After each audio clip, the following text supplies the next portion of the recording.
I just want to know how many people have seen Tyler Perry's movies?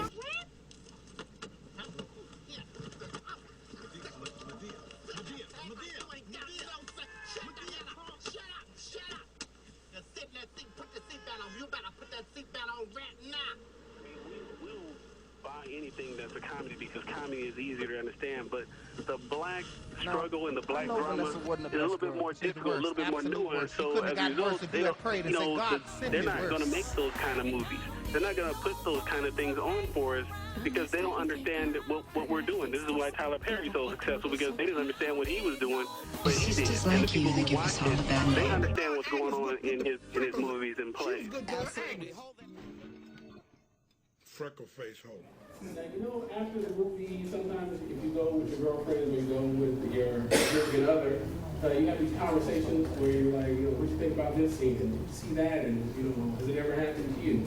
Well, that's exactly how I constructed this book. This book, I designed it as a tool for those hard conversations that you guys want to have with your loved one. You might want to talk to the, you know, might have some infidelity issues. You might want to say, hey, about this, honey. You know, you might have a friend who's stealing, drinking, or whatever. You want to do some intervention. You know, like, have you read this? You know, have you seen it? So basically, what I did was I crafted a story.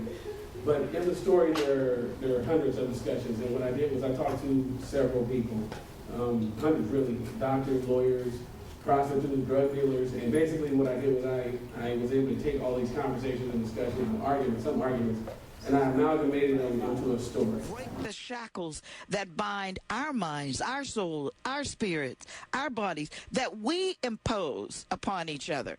You know, we spend more money on a pair of shoes than we do on books for a kid. We will buy a game that shows the kids how to kill. What are those games, MG? Grand Theft Auto. All of those. Homefront. Look at all our celebrities. You know, they don't even really acknowledge that they are black. I mean, when you think about Kobe Bryant, you don't think that he's a black man. You say, oh, he's a Laker. You know, that person's a Dodger. They're not black. They don't have any race because they're working for this particular establishment, which kind of legitimizes them. They're different. A couple people told me, you know, hey, black people's opinions don't count because they don't really vote. They might have voted for the president, but they're not voting for their own council member, and they're not. You know, sometimes they're really not.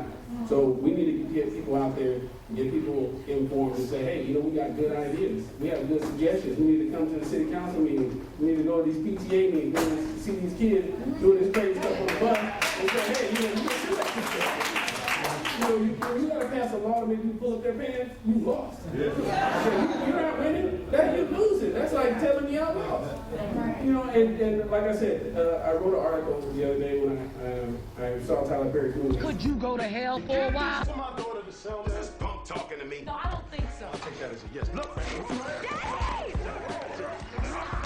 oh, sorry. Get you back, not this him and talk back to me like you don't know your mind. Oh, wow. Yeah. Your turn. Okay. Here we go.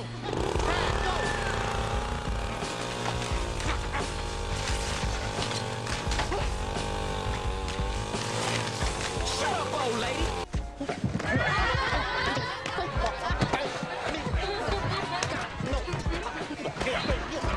Let folks go, son. Some people come in your life for a lifetime, some come for a season. You got to know which is which. And you're going to always mess up when you mix them seasonal people up with lifetime expectations.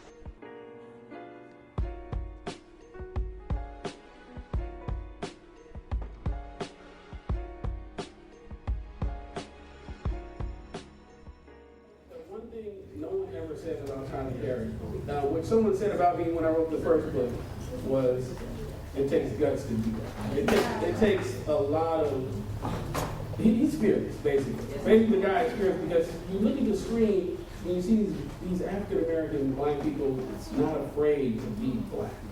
Not having to be something else. And that's what I wanted to